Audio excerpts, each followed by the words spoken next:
Hello everyone, আজকের ক্লাসে আমরা দেখব অক্সিলারি ভার্ব টু বি। আগের ক্লাসগুলোতে আমরা ভার্বের ক্লাসিফিকেশন সম্বন্ধে অলরেডি আলোচনা করেছি, তো আজকে আরেকবার রিভাইজ করে নাও।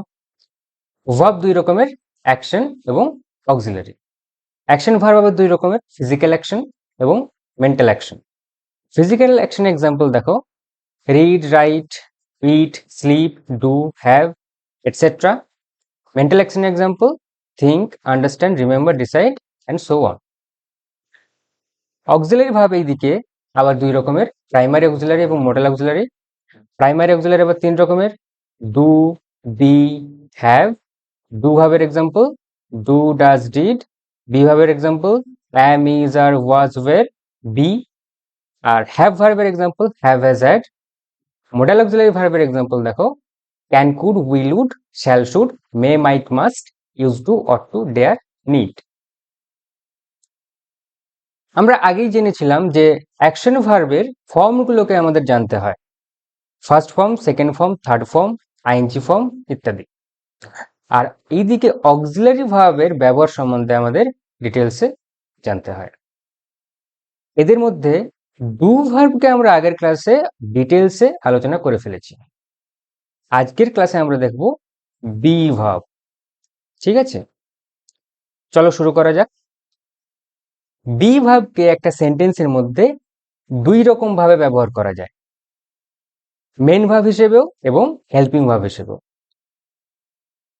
একটা জিনিস এখানে মনে রাখবে, যদি পুরো একটা সেন্টেন্সে সাবজেক্ট, ভার্ব এবং অবজেক্ট এই স্ট্রাকচারে যদি পুরো সেন্টেন্সে একটি মাত্র ভার্ব থাকে, মাত্র একটি ভার্ব থাকে, তাহলে সেই ভার্বটি সাধারণত মেন ভার্ব হয়।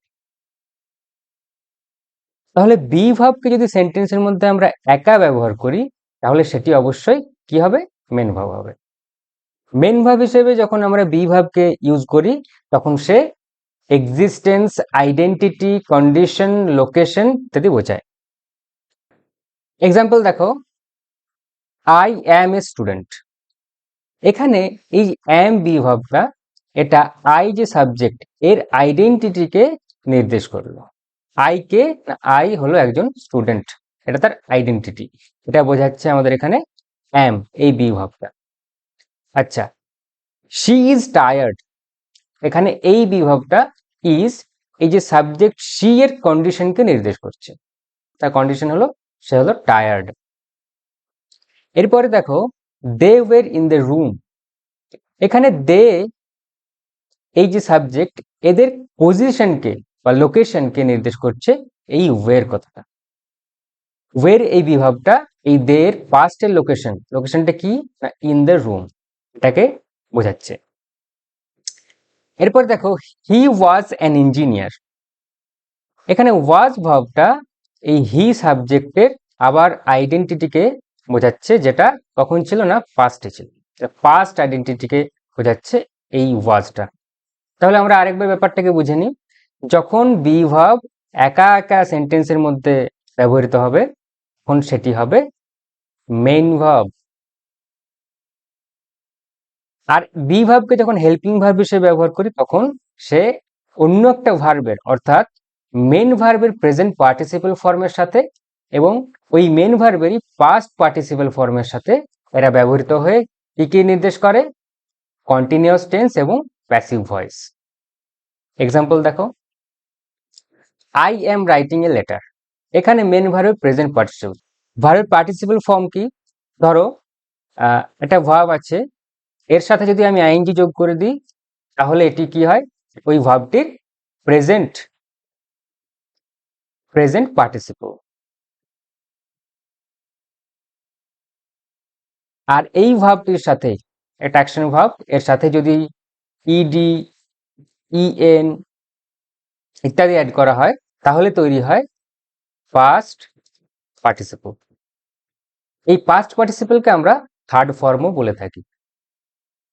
ক্লিয়ার? তো এখানে দেখো, এই বি ভার্বটা আই এম রাইটিং, এই সেন্টেন্সে এম, এই যে বি ভার্বটা, এ কি করলো? এ ভার্বটির প্রেজেন্ট পার্টিসিপল ফর্মের সাথে ব্যবহৃত হলো এবং প্রেজেন্ট কন্টিনিউয়াস টেন্সকে নির্দেশ করলো। ক্লিয়ার? এরপরে সেন্টেন্সে দেখো, she was reading a book. Reading এটাও আইএনজি ফর্ম বা প্রেজেন্ট পার্টিসিপল ফর্ম, এর সাথে ওয়াজ ব্যবহৃত হয়ে কি তৈরি করলো না পাস্ট কন্টিনিউয়াস। ঠিক আছে, কখন প্রেজেন্ট হয় কখন পাস্ট হয় সেটা আমরা একটু পরে দেখছি। এরপরে দেখো, দ্য ওয়ার্ক ইজ ডান। এখানে ডু এর থার্ড ফর্ম বা ডু এর পাস্ট পার্টিসিপল ফর্ম হলো ডান, এর সাথে বি ভার্বটা ব্যবহৃত হয়েছে। তো এখানে বি ভার্ব এবং মেন ভার্বটির থার্ড ফর্ম, এই দুটো একসাথে কি নির্দেশ করছে? Passive voice. ক্লিয়ার? তারপরের এক্সাম্পলও সেম, বি ভার্ব এবং মেন ভার্বটির past participle too. Past participle মানে এটা হচ্ছে ক্যাচ, কট, কট। ক্যাচ এর পাস্ট পার্টিসিপল হলো কট। তো ওয়ের এর সাথে ব্যবহৃত হয়ে একটা প্যাসিভ ভয়েস, ভার্বটির প্যাসিভ ভয়েস তৈরি করেছে। এরপরে আমরা দেখব যে বি ভার্বগুলো কি কি, টেন্স এবং নাম্বার অনুযায়ী বি ভার্বকে কিভাবে আমরা ক্লাসিফাই করতে পারি। দেখো, প্রথমে টেন্স অনুযায়ী দেখো, প্রেজেন্ট টেন্সের বি ভার্বগুলো হলো অ্যাম, ইজ এবং আর। সিঙ্গুলারে অ্যাম, ইজ এবং প্লুরালে আর। এবার প্রশ্ন হতে পারে যে ভার্বের সিঙ্গুলার প্লুরাল কিভাবে হয়? ভার্বের সিঙ্গুলার প্লুরাল হয় এইভাবে যে এই ভার্বগুলি কোন সাবজেক্টের সাথে ব্যবহৃত হচ্ছে। ভার্বগুলি যদি সিঙ্গুলার সাবজেক্টের সাথে ব্যবহৃত হয় তাহলে সেই ভার্বগুলি হবে সিঙ্গুলার, এবং ভার্বটি যদি প্লুরাল সাবজেক্টের সাথে ব্যবহৃত হয় তাহলে সেই ভার্বটি হবে প্লুরাল। ক্লিয়ার? এরপরে দেখো পাস্টে ব্যবহৃত হয় কারা? ওয়াজ এবং ওয়ের। ওয়াজ সিঙ্গুলার সাবজেক্টের সাথে ব্যবহৃত হয় এবং ওয়ের প্লুরাল সাবজেক্টের সাথে। আর future shall be, will be. একে নাম্বার অনুযায়ী ক্লাসিফাই করা যায় না, শুধুমাত্র টেন্স অনুযায়ী। প্রেজেন্ট টেন্সে যাদেরকে আমরা অ্যাম, ইজ, আর বলছি, পাস্ট টেন্সে ওয়াজ, ওয়ের বলছি, একই রকম ভাবে ফিউচার তাদেরকে বলছি শ্যাল বি বা উইল বি, সিঙ্গুলারেও এবং প্লুরালও। এরপরে দেখো কোন কোন বি ভার্ব কোন কোন সাবজেক্টের সাথে ব্যবহৃত হয়। প্রথমে দেখো প্রেজেন্টে আছে অ্যাম। অ্যাম কার সাথে ব্যবহৃত হয়? অ্যাম হয়, অ্যাম এগ্রি করে আই এর সাথে। আই এর সাথে সবসময় আমরা অ্যাম ব্যবহার করি। ক্লিয়ার? ইজ হলো প্রেজেন্ট টেন্সে যত সিঙ্গুলার সাবজেক্ট আছে। সিঙ্গুলার সাবজেক্ট কারা? না মেইনলি যারা থার্ড পারসন সিঙ্গুলার নাম্বার। এখানে একটা জিনিস বলে রাখি, এই যে নাম্বার পার্সনের যে টেবিলটা, এই টেবিলটা যতদিন গ্রামার শিখবে ততদিন যেন তোমার মাথায় সবসময় থাকে। ফার্স্ট পারসন সিঙ্গুলার হলো I, plural we. Second person singular you, প্লুরালও you. Third person singular he, she, it এবং প্লুরাল দে। এইভাবে সবসময় যেন তোমার মাথার মধ্যে থাকে I, we, you, he, she, it, they. এদের মধ্যে থার্ড পারসন সিঙ্গুলারটা কিন্তু খুব ইম্পর্টেন্ট। থার্ড পারসন সিঙ্গুলারে কে কে আছে? He, she, it, this, that এবং সিঙ্গুলার নাউন্স। তাহলে এক্ষেত্রে আমরা দেখব এই যে ইজ ভার্বটা এটা কার সাথে ব্যবহৃত হয়? না থার্ড পারসন সিঙ্গুলার সাবজেক্টের সাথে। এরা হলো গিয়ে থার্ড পারসন সিঙ্গুলার, এদের সাথে প্রত্যেকের সাথে ইজ ব্যবহৃত হয়। হি, শি, ইট, দিস, দ্যাট, যে কোনো সিঙ্গুলার নাউন যেমন রাম, শ্যাম। ঠিক আছে? আর ব্যবহার করা হয় প্লুরাল সাবজেক্টের সাথে, অর্থাৎ এদিকে যতগুলো প্লুরাল সাবজেক্ট আছে এদের প্রত্যেকের সাথে প্রেজেন্ট টেন্সে বি ভার্ব হিসেবে আর কে ব্যবহার করা হয়। যেমন we are, you are, they are, this are, those R. Plural noun people are. ঠিক আছে? এবার দেখো পাস্ট টেন্সে বি ভার্বগুলো কি কি। ওয়াজ, ওয়াজ কার সাথে ব্যবহৃত হয়? এখানে অ্যাম এবং ইজ, প্রেজেন্ট টেন্সে অ্যাম এবং ইজ যার যার সাথে বসে, পাস্টে ওয়াজ তার সাথে এগ্রি করে। যেমন আই, এখান থেকে আই, এদিক থেকে he, she, it, this, that, Ram, Shyam, etcetera. আর ওয়ের ব্যবহৃত হয় পাস্ট টেন্সে প্লুরাল সাবজেক্টের সাথে, যেমন we, you, they, these, those. R plural noun যেমন ধরো পিপল, এদের সাথে ওয়ের ব্যবহৃত হয়। এরপর দেখো ফিউচার টেন্সে শ্যাল বি এবং উইল বি। শ্যাল বি ব্যবহার করা হয় সাধারণত আই এবং উই এর সাথে, আর উইল বি সাধারণত ব্যবহৃত হয় আই এবং উই ছাড়া বাকি অন্য সাবজেক্টের সাথে, যেমন you, he, she, it, they, these, those and so on. Clear হয়েছে? এরপরে দেখো অক্সিলারি বি এর ব্যবহার। দুই ক্ষেত্রে আমরা বি ভার্বকে অক্সিলারি ভার্ব হিসেবে ব্যবহার করি, সেগুলি হলো কন্টিনিউয়াস টেন্স তৈরি করতে এবং প্যাসিভ ভয়েস তৈরি করতে। এখানে একটা জিনিস জেনে রাখো, কন্টিনিউয়াস টেন্সের স্ট্রাকচার কেমন হয়। প্রথমে থাকবে বি ভার্ব, তারপরে থাকবে মেন ভার্বের আইএনজি ফর্ম। ভার্বের আইএনজি ফর্মকেই বলে প্রেজেন্ট পার্টিসিপল। তো এই বি ভার্ব প্লাস মেন ভার্বের আইএনজি ফর্ম একসাথে তৈরি করে ভার্বের কন্টিনিউয়াস টেন্স। ক্লিয়ার? যেমন I am reading a book. I subject, a book হলো অবজেক্ট। আর বাকি পড়ে রয়েছে এরা দুজন হলো ভার্ব। অ্যাম হলো বি ভার্ব আর রিডিং হলো মেন ভার্বটার আইএনজি ফর্ম। তাহলে এই বি ভার্ব আর মেন ভার্ব আইএনজি ফর্ম দুটো একসাথে কি তৈরি করেছে? Continuous tense. ক্লিয়ার? এরপরে এই দিকে দেখো প্যাসিভ ভয়েস। প্যাসিভ ভয়েসের স্ট্রাকচার কি না, বি ভার্ব এর সাথে মেন ভার্বের থার্ড ফর্ম। তার বি ভার্ব এবং মেন ভার্ব একসাথে মিলে ভার্বের প্যাসিভ ভয়েসকে তৈরি করে। ক্লিয়ার?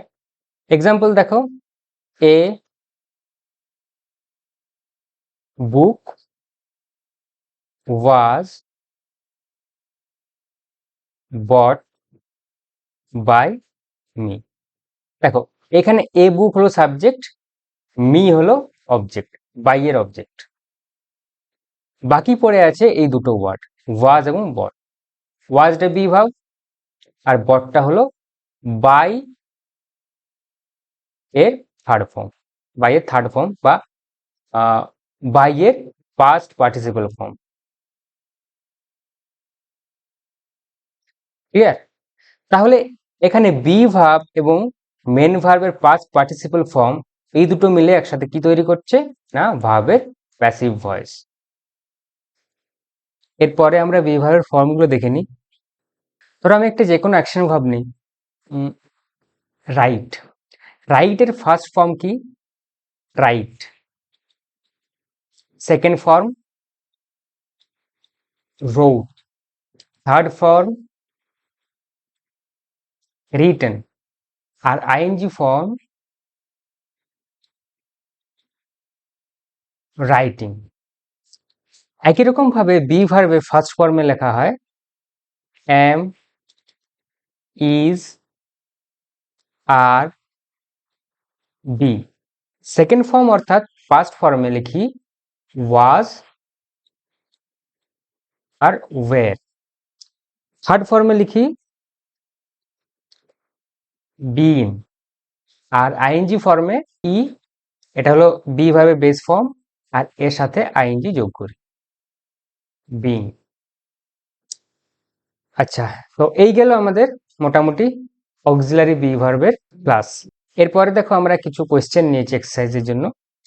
এখানে বলেছে fill in the blanks with suitable to be verbs. Be verbs দিয়ে আমাদের এই শূন্যস্থান পূরণ করতে হবে। তো প্রথমের কোয়েশ্চেন দেখো, he dash supposed to attend the meeting but he didn't show up. এখানে এমন একটা বিভাবকে ইউজ করতে হবে যে কিনা হি এর সাথে অ্যাগ্রি করে। তো হি এর সাথে আমরা জানি কোন কোন বিভাবগুলো হয়, ইজ, ওয়াজ, এই দুটো বিভাব হি এর সাথে ইউজ হয়। দেখো অপশন এ এবং অপশন বি তে ইজ এবং ওয়াজ রয়েছে, তো এই দুটির মধ্যে আবার কোনটিকে ইউজ করব সেটি আমরা বুঝতে পারবো এখান থেকে, এই সেন্টেন্স থেকে, যে he dash suppose to attend the meeting but he didn't show up. এইখান থেকে আমরা বুঝতে পারছি যে ঘটনাটা, যে ঘটনার ডেসক্রিপশন এখানে দেওয়া রয়েছে সেটি পাস্টে ঘটেছিল। তাহলে আমরা এখানে ইজ এবং ওয়াজ এর মধ্যে যেটি পাস্ট টেন্স সেটিকে ইউজ করব। আচ্ছা, এখানে বি ভার্বের পারপাসটা কি, বি ভার্ব কেন আমরা ইউজ করব? একটা জিনিস দেখো, যে সাপোজড যে কথাটা, এই যে ভার্বটা, এটা সাপোজ ভার্বের কি পাস্ট পার্টিসিপল ফর্ম। ঠিক আছে, তো আমরা জানি কি যে বি ভার্ব এর সাথে মেন ভার্বের পাস্ট পার্টিসিপল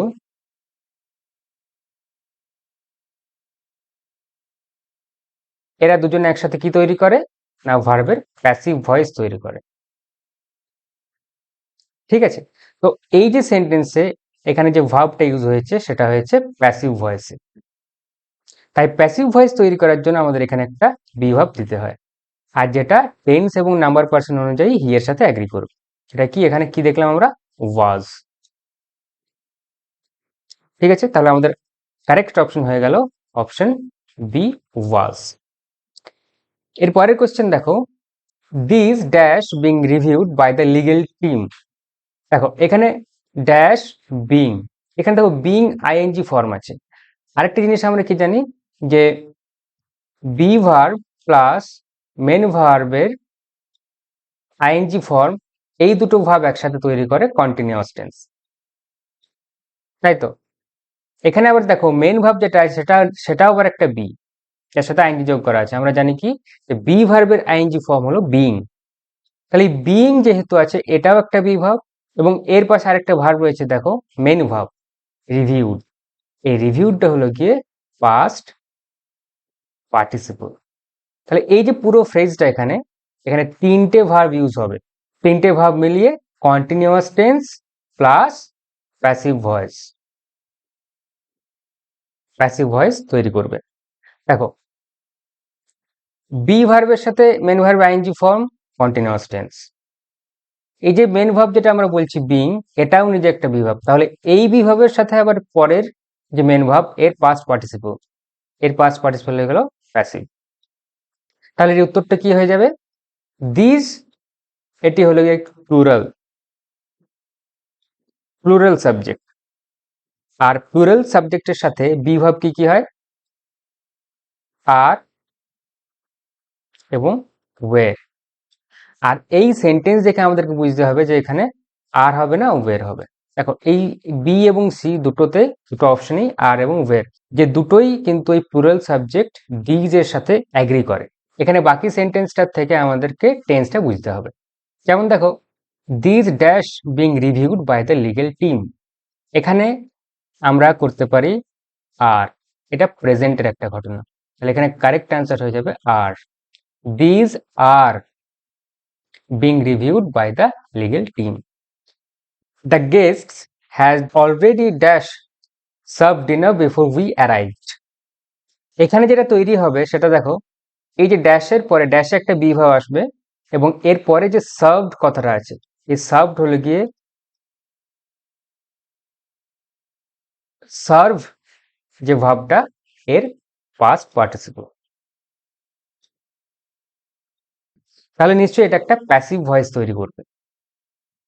হ্যাড যখন দেখবে ইউজ করা হয়েছে হেল্পিং ভার্ব হিসেবে, তখন মনে রাখবে যে সেখানে একটি নিশ্চিত রূপে পাস্ট পারফেক্ট টেন্স তৈরি হয়েছে। তো পাস্ট পারফেক্ট টেন্সের জন্য বি ভার্ব কি হয়, বিন। পাস্ট পারফেক্ট টেন্সের জন্য বি ভার্ব হয় বিন। বিন অ্যাকচুয়ালি থার্ড ফর্ম বা পাস্ট পার্টিসিপল ফর্ম, বি এর থার্ড ফর্ম হলো গিয়ে বিন। সাধারণত আমরা হ্যাভ ভার্বের সাথে হ্যাভ যে অক্সিলারি ভার্ব এর সাথে আমরা বিন কথাটিকে ইউজ করি। দেখো এখানে হ্যাড আছে এবং হ্যাডের পরে একটা অ্যাডভার্ব এসছে অলরেডি, এবং তারপরে এই হ্যাডের কারণে এখানে বিনটা বসবে। ক্লিয়ার হয়েছে? তাহলে এখানে কারেক্ট অপশন হলো অপশন সি। এরপরে দেখো ইউ, ইউ এর সাথে অ্যাগ্রি করা ভার্ব কে, ইউ হলো গিয়ে একটা প্লুরাল সাবজেক্ট।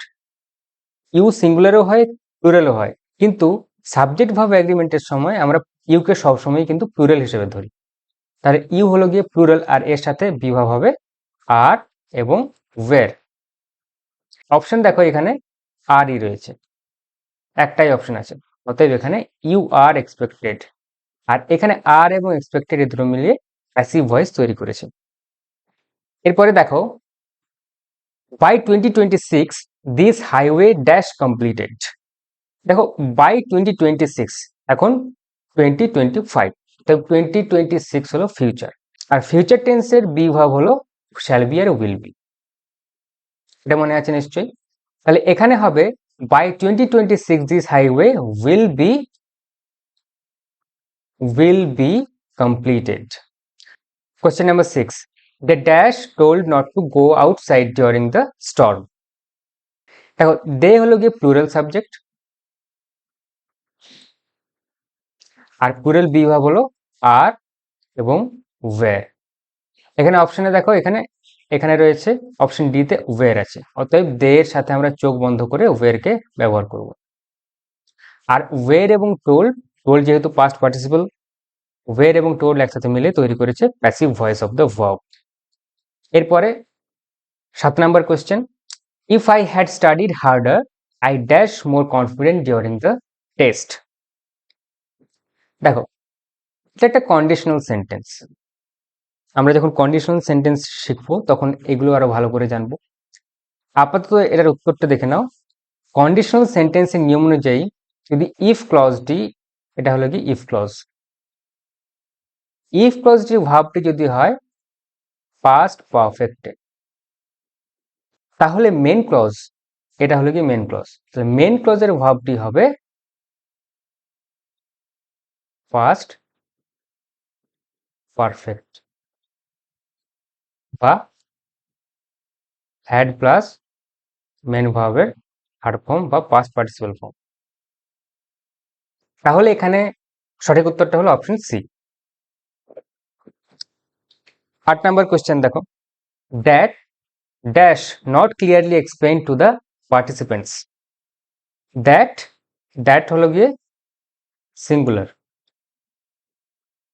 তো সিঙ্গুলারের জন্য বি ভার্ব হলো ওয়াজ এবং ইজ। এখানে কোনটা আছে? এখানে আছে ওয়াজ। 9 নাম্বার কোশ্চেন দেখো, she dash being considered for a promotion. She singular, এর সাথে হয় ইজ এবং ওয়াজ। এখানে কে আছে? ওয়াজ এবং ইজ দুটোই আছে। এরপরে এখানে সেন্টেন্সটা দেখে টেন্সটা বুঝতে হবে। She dash being considered for a promotion, এটা আমরা একটা সাধারণভাবে আমরা বলতে পারি একটা কমন সেন্স থেকে যে এই ভাবটা প্রেজেন্ট টেন্সে আছে। তাহলে এখানে প্রেজেন্ট টেন্সের জন্য বি ভাব হবে ইজ, এখানে ইজ কে ইউজ করব। 10 নম্বর কোশ্চেন কি, দ্য সলিউশন কি? সিঙ্গুলার, সিঙ্গুলার মানে ইজ এবং ওয়াজ। কি কি আছে এখানে অপশন? অপশন দেখো একটা আছে ইজ, বাকিটা পড়ে নিই। The solution dash likely to be found by the research team. The solution is. তো আমরা দেখলাম 10টা কোশ্চেন, আশা করি তোমাদের বিভাব নিয়ে আর কোনো সমস্যা হবে না। তো আজকে ক্লাসটা এখানেই, থ্যাংক ইউ ভেরি মাচ, দেখা হচ্ছে পরের ক্লাসে।